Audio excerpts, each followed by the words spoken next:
I'm not sure if I did that or he did that, but we lost our other guy. Welcome back to All That Jam, where music has no limits. I hope he pops back in. You want to shoot him a text or something? And Yeah. I mean, I'm sure he knows he's off, so he must oh, be. right. Yeah, I'm sure he is. I'm sure he is. How we doing today? I'm doing fantastic. How are you? I'm fantastic. Can I just say I love what you guys are doing. It's Oh just man, so great. The trio format and listening through this new one, which we'll get into. It was one of those cases where every song I'm like, yeah, this is the best song on the album, and then you listen to the next one and you're like, oh wait, that's the best song on the album. So oh man, all killer, no filler there. he's jumping on now. All right, cool. But that's super cool to hear. Yeah, Oh, that's all right, there we are. Yes, I was just fawning over your new album, but why don't you two introduce yourselves and then introduce the third who's not here, and let's get into a little bit about your origin story. yeah. You want to start? And Sure, I'll start. I'm Anthony Talata, from the Philadelphia area, and I'm a bass player, multi instrumentalist, but mostly bass, especially with this expansion project. Um, and yeah, it's my best friend here, Matt. Go ahead. yeah, Matt Silva. Everyone calls me Silva. And yeah, I play keys, and this has been just an incredible journey to be able to play music with people that you love. That third member, like you said, his name is Zamir Williams. He's our drummer, incredible drummer. Couldn't be here with us today, but he's our third piece that rounds out this trio called Expansion Project. Fantastic. Funk, jazz, rock, innovative, expansive. Tell me how it all started. I guess it was in 2017 that you guys started, or was it before that? Yeah, I think that's probably right. It's crazy because I know Anthony, and he could talk about this more, played more in like traditional bands before. I only kind of would jam with certain people here and there. And then when I finally met Anthony, which was before 2017, and he was already like in another band, but that was the first time in my personal life that I was actually jamming with like other musicians and getting a chance to like play with other musicians.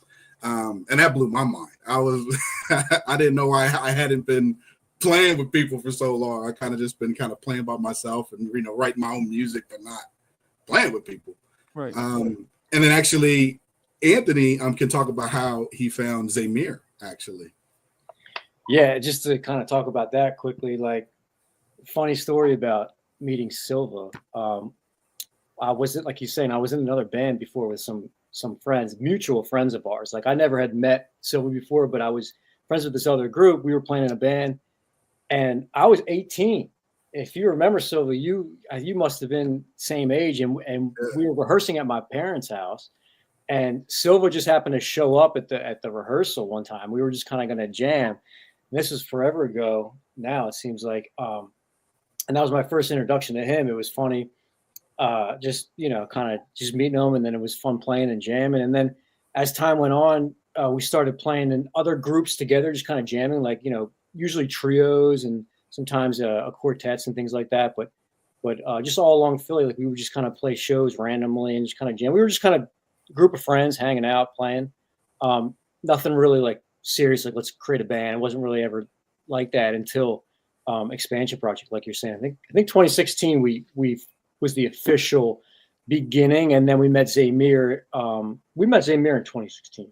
Yeah, I met him in at a guitar shop that I was working at, and he happened to just come in and was like actually playing it was a contest, like a drummer contest, and I was around the corner. I hear some dude drumming. I'm like, all right, I got to introduce myself to whoever that is, and You're my new drummer. yeah, basically that's how it went. And I was like, yeah, man, we got to definitely connect. And I told Silva about it. Like, I met this drummer. He's phenomenal. And, and then one thing led to another. We just all met up and jammed at our rehearsal spot up in Kensington, Philadelphia. And it was funny because I remember the very first time we played with Zamir, and Anthony told me, he was like, well, he lost the competition. You know, he came in like second place, and I'm like, in my mind, I'm like, oh, okay, that's still cool. And then we played with him for the very first time, and I'm like, how did this guy lose? Like, who did he lose to?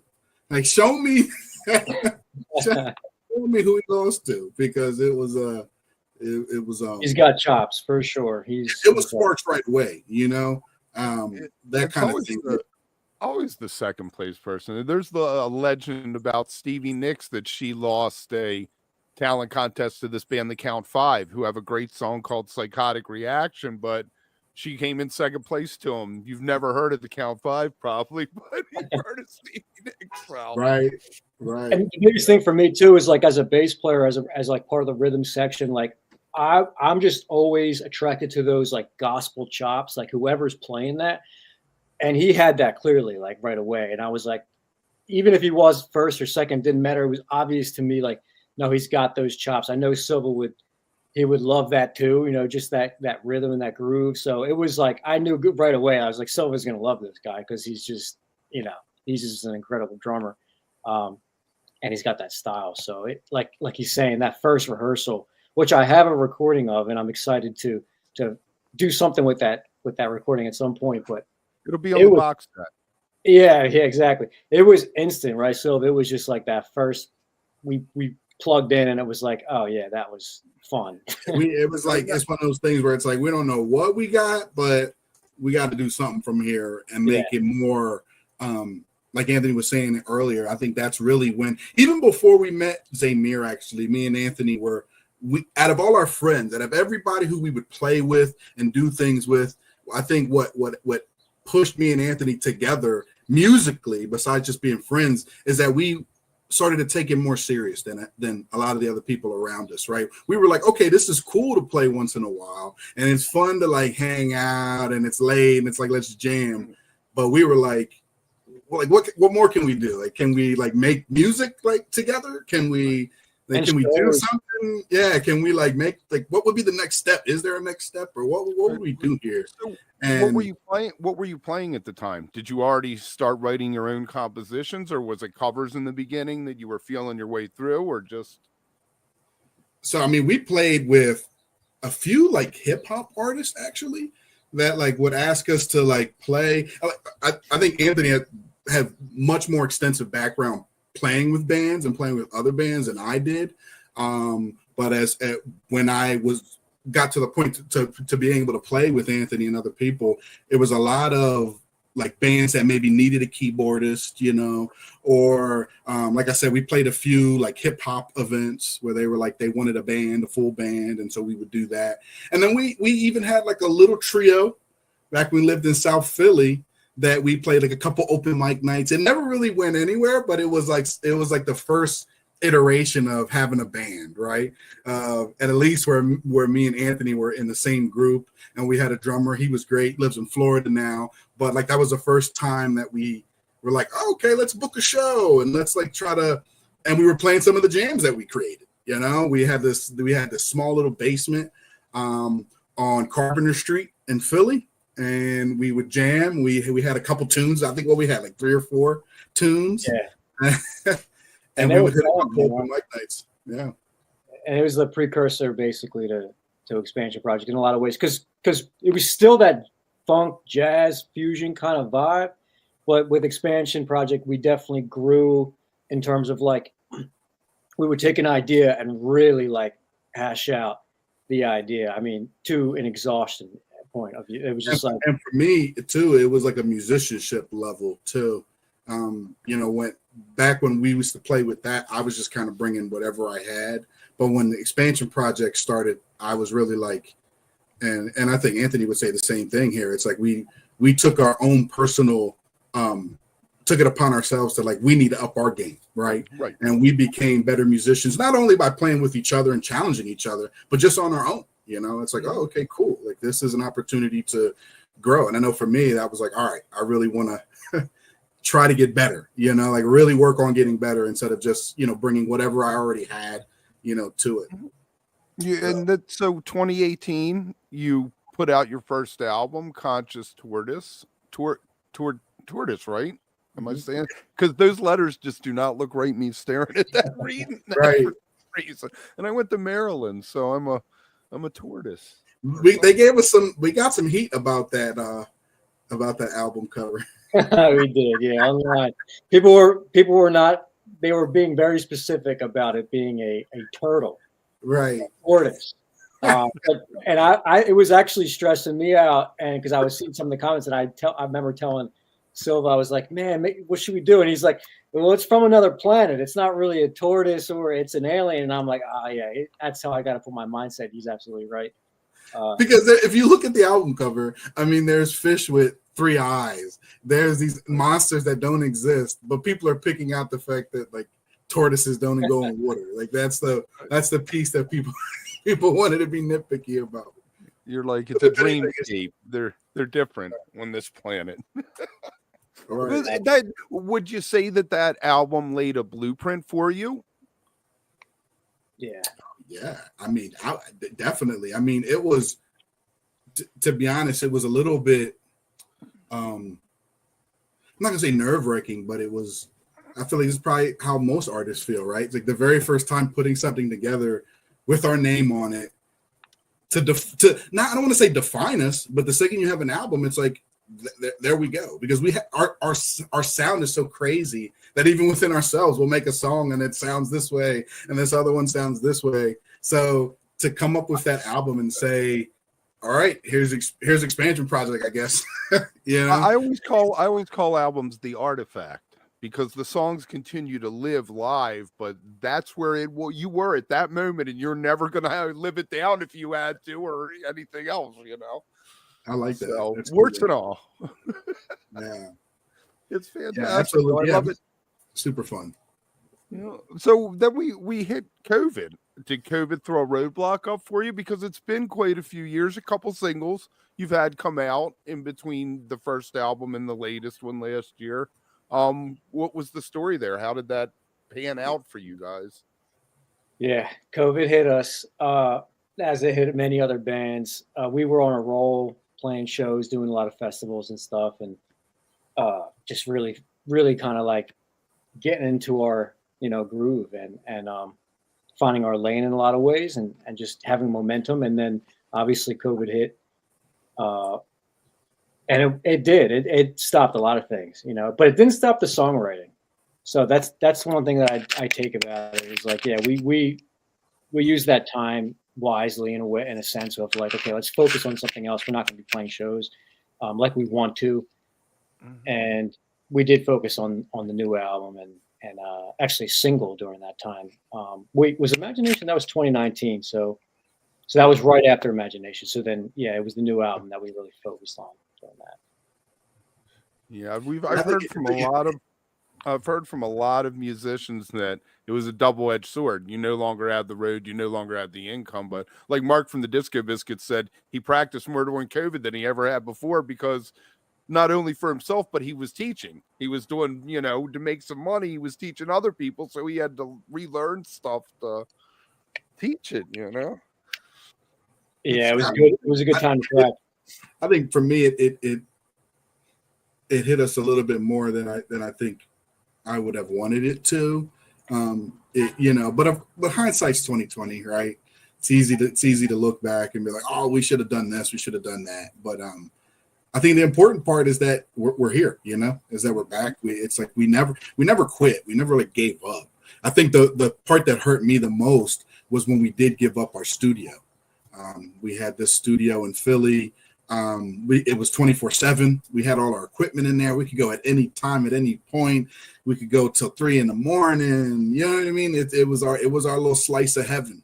No AC, no heat or anything like that. But it was our little. It was our cove. We'd go in there after work or whatever was happening with the day, and sometimes we'd hang out in there for a couple hours before we even touched an instrument. Just to hang out with each other and. So that was like such a special place. So when we were like tiptoeing around it, but when we finally had to kind of give that place up, we both, me and Anthony for sure, we sat down and we were like, all right, this doesn't mean that it's over, because right. It's easy to feel that way because we had to I think we spent like 2 days. We had to clear it out. We had to find a storage location to put some of the stuff. So, you know, we made a big point of being like, okay, this is happening, but this isn't like a goodbye. We're shutting it all down, you know. But that, I think that was the hardest part for me. Where did you end up recording Phenomenal Thought then? Actually, at that studio. It was recorded there. Okay. Yeah, we thankfully got everything recorded. That was like the point where we were like, all right, once we finish the recording, the drums mostly there, then we can, you know, like, you know, close the shop up in a sense. And yeah, we made sure to finish the drums, and then everything else we kind of recorded at either my place or Silva's place or anywhere. And we also had some fun on the road. So we played, how many festivals was it in 2019 that we had total? Over probably around 12, 13. So there was a couple of those road trips where some vocals were recorded like on the road. We had to get it in where we could. So we're like, you know, and Zamir, he's the best singer basically. So we're like, we kind of forced him, listen, this is the only time we got you. You got to record in the car while we're going. And we bought like portable batteries and we just plug everything up to the interface. The inside of a car might make a good booth. Oh yeah, if you turn it up, if you turn the vocal trap up loud, you'll be able to hear some beeps and some cars driving by for sure. But we made it work, you know. Yeah. It really feels like a step forward from your first one. Did anything change in your approach to writing and recording it? So I think we learned a lot from the first one, you know, on kind of how to put songs together. But then obviously one of the biggest changes, just looking at it, is the vocals, right? Is having songs that have vocals on them. So I think that's like kind of one of the biggest changes that we had on this one. And then probably like the variety, you know, of the genres that we cross, which is always so hard for me when people say like, what is it? I'm like, well, it's like a fusion, and then, you know, insert whatever you want before that, you know. The production is fantastic. Go ahead. No, I was just going to mention like the way we write, it's probably similar to other groups where it depends, you know, like Silva will have some songs that he'll write like skeleton tracks to, and then we'll present those to me, and then I'll have ideas and I'll add those ideas and we'll bounce off each other. It could go that way, and I could do the same thing where I would present them a song like that, a skeleton track, and it grows from there, it expands from there. But what we do also is we like jam, and then that's where a lot of the ideas kind of get flushed out, where we just jam and say, oh, that rhythm we got to use that for something. And we record almost every rehearsal just to listen back to it. And I recommend anyone who, you know, if you're capable of doing that, definitely record and you listen back, and you'll find some good stuff there. But yeah, we just did that, and the versions you hear on these albums, both of them, Conscious Stories and Phenomenal Thought, you'll notice. Well, you might not notice, but those are versions 100. Let me just put it out there. Like that's not. We worked hard for a long time, and really like got the sound we wanted in terms of the structure of the song and just the dynamics of the sound and everything. So we're proud of both of them for sure. Pulling structure from spontaneity there. Exactly. Yeah, it's cool. I'm sorry. Go ahead. No, go ahead. No, I'm always curious to hear what people think, because I think there's two songs. I don't, correct me if I'm wrong, but like there's one called The Visit, and then there's another one called Escape Plan, and those two songs. And am I missing one? And I don't know, but those were two that were like fully completed, like in a jam. So those were two that weren't brought by anybody to the band. That's not like something like, hey, I got an idea, like let's do this. That was purely just live. We just did it live, and we're in a jam. And an hour later, that song came out of nowhere, you know, and so. Those are dear to my heart because of that reason, you know, because that was one of my top three. Oh, which one? The Escape Plan. I like Phenomenal Thought. I like the Groove 49, and I like the Escape Plan. Oh, thanks. That's awesome. That's awesome. Yeah, that one there, was. Is there a story just looking at the titles, I didn't have a lyric sheet in front of me, so I don't know exactly what the words were. But looking at the titles, it feels like there's a story. From song to song.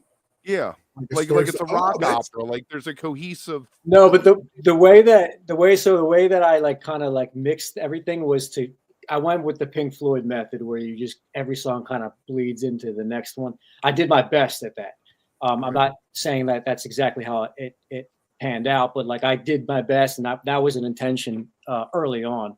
But yeah, the songwriting is fun because that's a collaborative thing. Like we'll write some lyrics together, we'll write them on our own, we'll present them on our own. There'll be edits to them, and I think like they're mostly just they're not like we went with the idea of like creating this song and having this lyric. It's kind of just like the lyrics definitely came last, right? So like we wrote them last, and we really were just having fun with them. They're not trying to be these grandiose kind of like messages. I mean, the Garden, I would say, is I'm most proud of that in terms of lyrically. I think that one is our best work to date. I don't know, so what you would. So there's a few. There are a few where when I had written like the skeleton that I brought, there was rough lyrics, put together.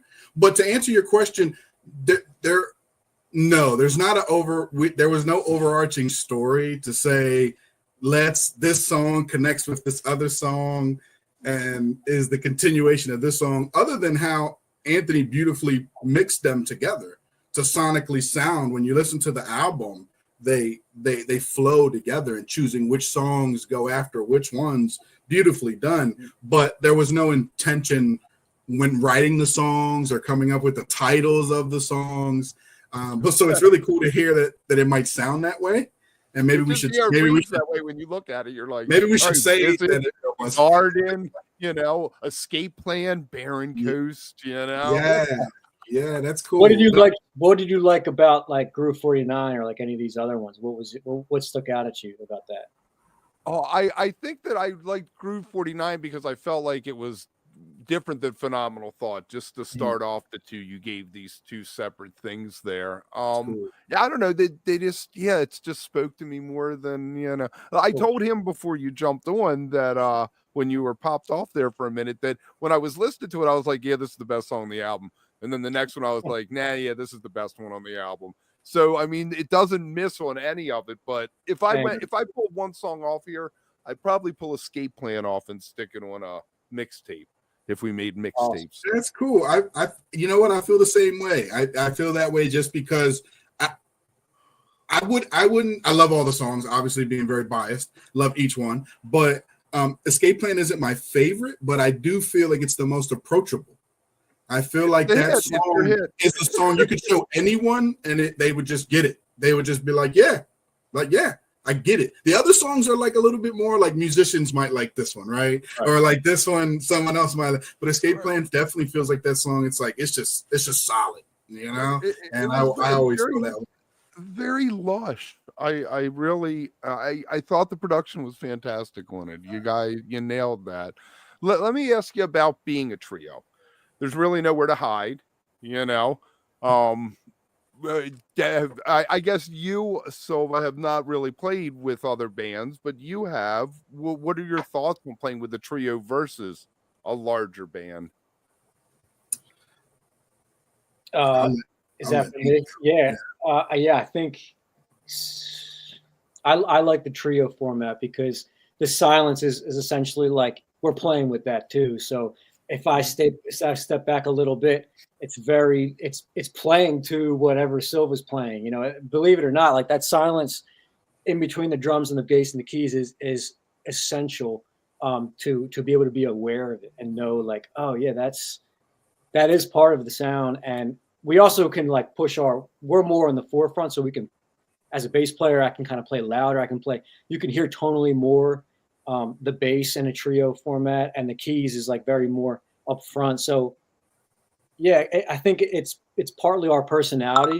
It makes the most sense to be in that like kind of a format, but I just love it. Yeah, I have a great time playing a trio for sure. You can go from sparse to completely full on you know, Right. with it, which it's my favorite format. The power trio, like I would have gotten rid of the singer in Zeppelin and the Who and just had him do instrumentals. That's I a mean, whole you nother know, story. well, and I say this to the band all the time. One thing that I really think makes us stand out, especially when we were, you know, playing a lot of festivals and actually being able to see a lot of the bands that we're playing with, and you know, the just incredible talent and all these other bands, is like the fact that we are like a trio without a guitarist makes us stand out. And listen, I love guitar, and we've already talked about this. I would love to get us to a point where, you know, every performance we have a guest. Maybe this time it is a guitarist. Maybe the next time it's violin. Maybe the next time it's a singer. Whatever the case is, but having that core of a trio, I just think it really, it's cool. I think it's cool that it breaks up a set a lot of the times. There's so many sets that we play where the 3 bands, 4 bands before us all had a guitar, 2 guitars, you know, and every band after us is going to have a guitar and guitars. And, you know, like without you guaranteed, you know, that they're going to have a guitar. And we come in without a guitar, and I hear it all the time. I know Anthony does too. Is they're surprised at the amount of noise that we can make. You know, and it harkens back to the jazz trio. You guys are in Philly. I mean, Gamble Huff. You know, I mean, there was a whole thing in the 70s, early 80s with Gamble Huff. And I mean, the Disco Biscuits came out of there, you know, Brothers Pass followed in, that kind of thing. What does Philly mean to you guys in your music? That's a great question, because what's interesting about Philly is I lived in Philly just for a little bit. I'm born and raised in Delaware, Wilmington, Delaware. That's where I am now. But none of us actually live in Philly. We lived in Philly for a brief time, but never really as Expansion Project.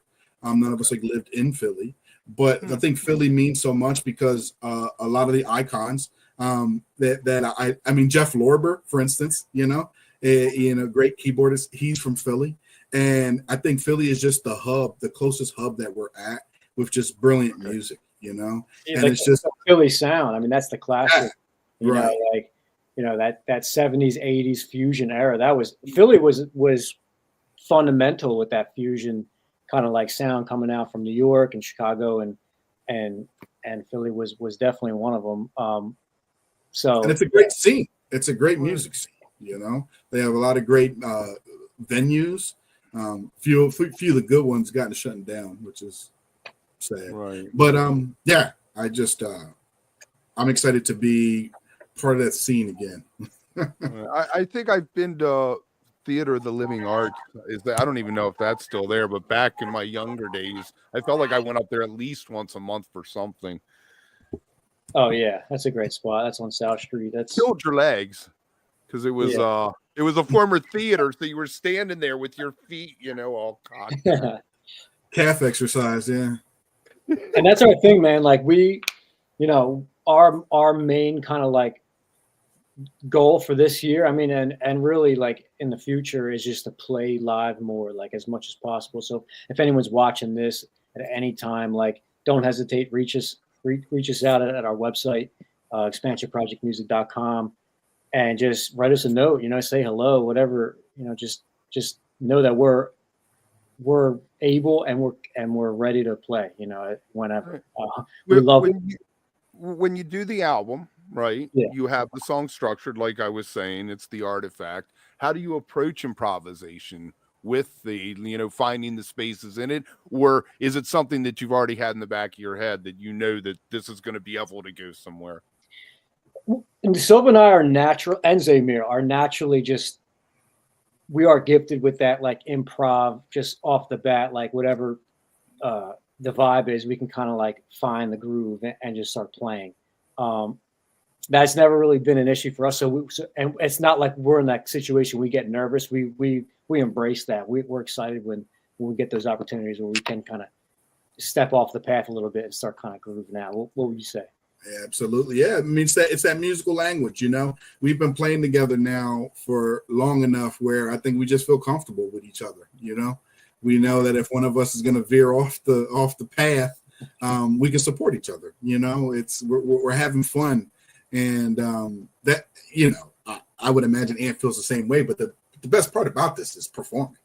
I mean, the writing and all that is great, but it's like when we're up there and we're playing. I mean, that's the energy exchange. That's the pinnacle. I mean, nothing really gets better than that. I mean, I still get nervous, and I love it. I love the nerves. Like now, I've learned to love the nerves.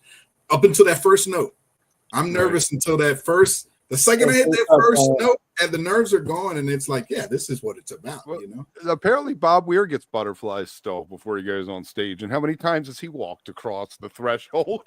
Yeah, it's part of the process. I think it's an important part of it too. Right? Yeah. If you didn't, then that's when you worry when you don't get it. Then you might need to reevaluate. I think so.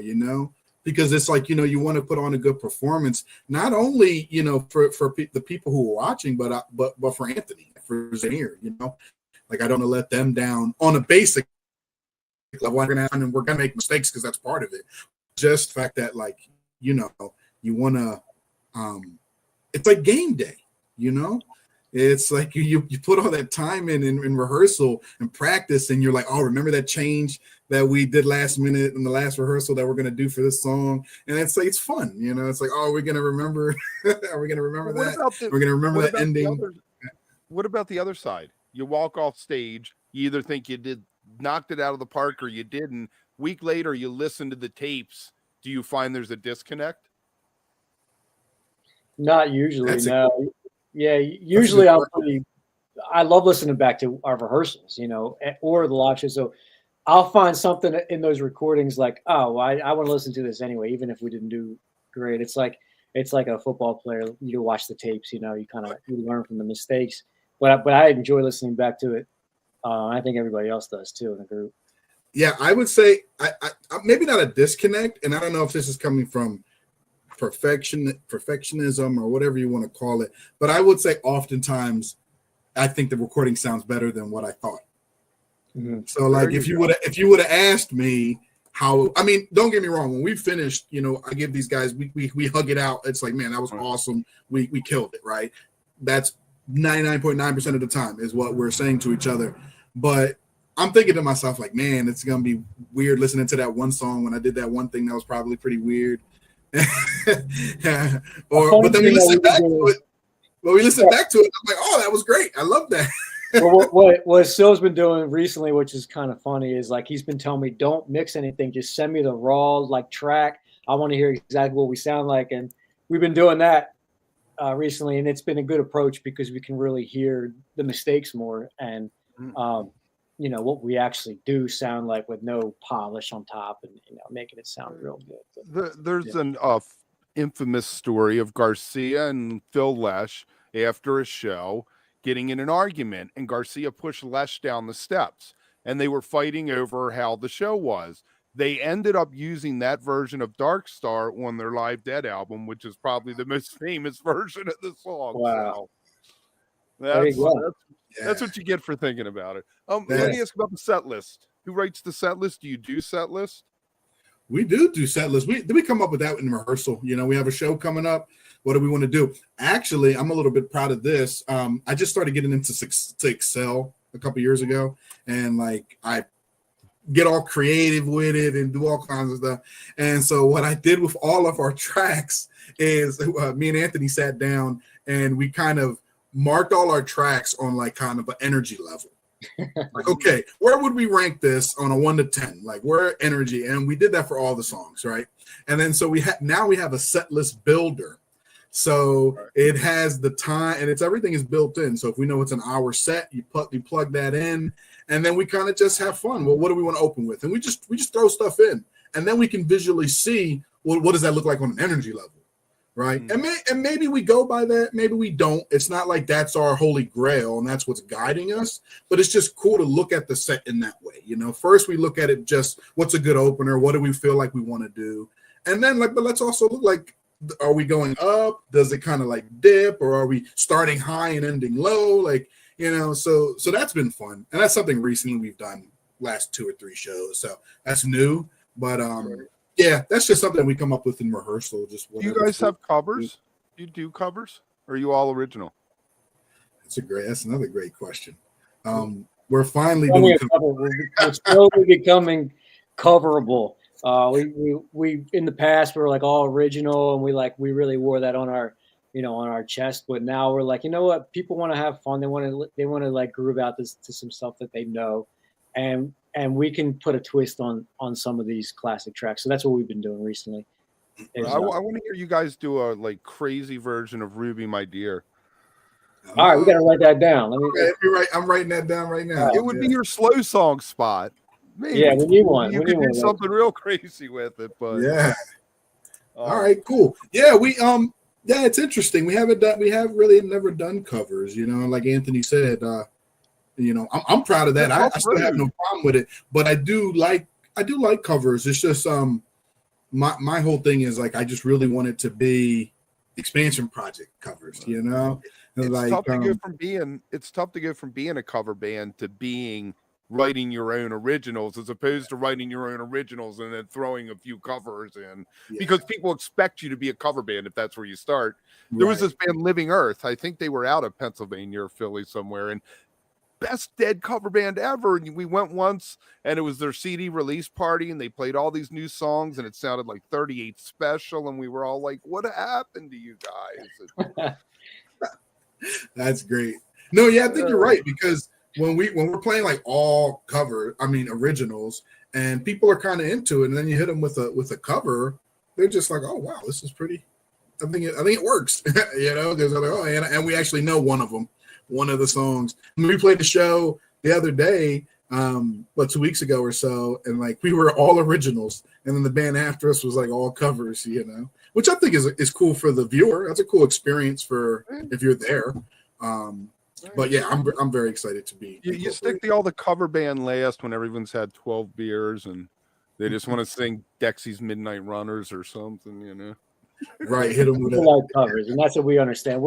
That's another thing too is putting the crowd is there to have fun, and that's our job. So we really want to, dig into that more and do our job and to be the best band we can for the night and give them a good show. So. Right. So where are we catching you? I thought I saw maybe the 4th of April you had a gig listed. April 26th is our next gig at Silk City in Philadelphia. So that's going to be a fun one. And then we have some festivals that are unannounced yet, but Into the Pines Music Festival did announce the lineup already. We're playing that.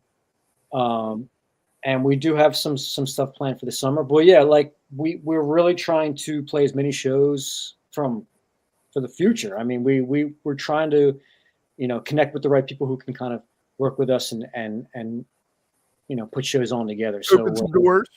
Just open the door. Let me walk through. We're confident enough to bring the sound and we know what we're doing. We got to find it. You got the sound. Than's, man. That means a lot.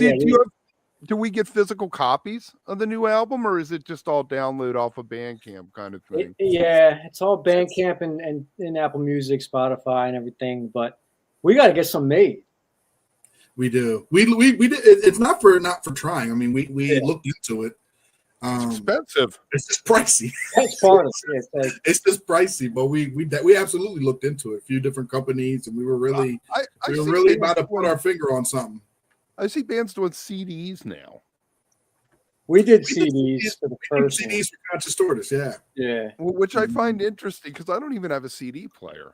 I had Street Wine gave me CDs when I saw them, and I haven't even opened it because I don't have a CD player. Yeah, I think it's probably just more for the memorabilia, right? Like just to have something, I guess, maybe sitting around because that is, It's to support the band. You buy it even if you never open it. Just like, I'm always like, buy a ticket, buy a T-shirt. That's, listening to Spotify 100 times isn't even going to buy you guys a piece of gum. Right. Exactly. Yeah. Sorry. Not the poop on Spotify. No. You're right. More people need to talk about this because it's not right. And we're getting. What the thing is? Spotify doesn't sell music; they sell subscriptions.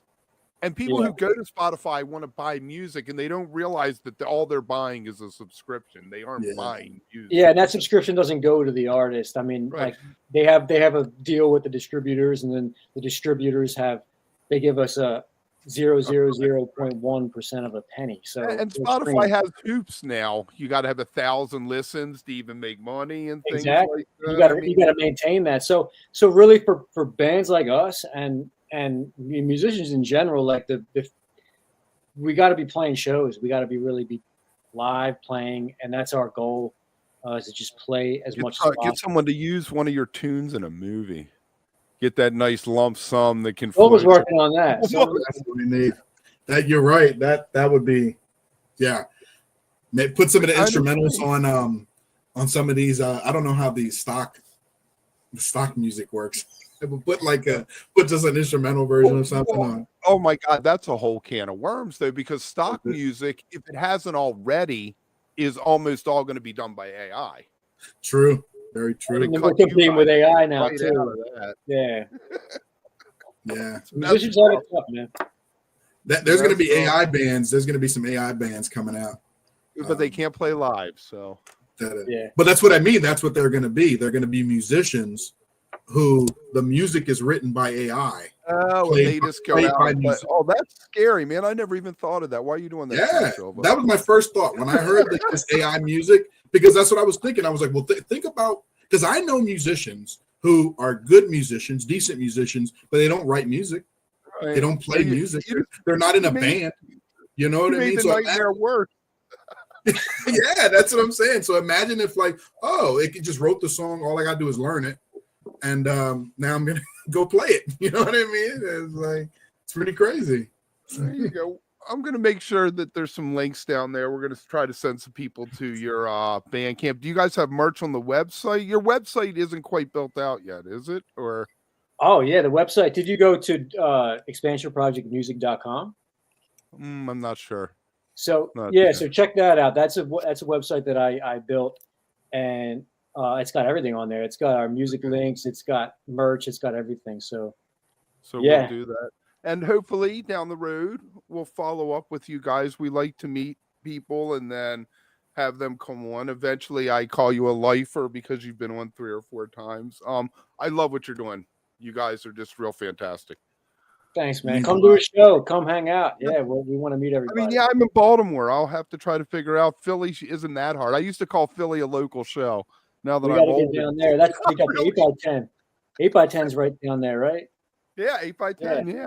For the time being, they're trying to sell it, but all they're selling is the name and the contents of the building. The guy who owns the building, you don't get the building with it. So they could turn it into co-ops the next day after you pay $250,000 for the name. God help us. All right. For everybody, thank you guys. Hold on after I stop the recording. So we can make sure we get it all uploaded. And everybody out there watching, please find us on our socials at All That Jam Pod all over. We also have the .com. Leave a comment. Let us know what you think. And remember, stay beautiful, but don't stay underground too long.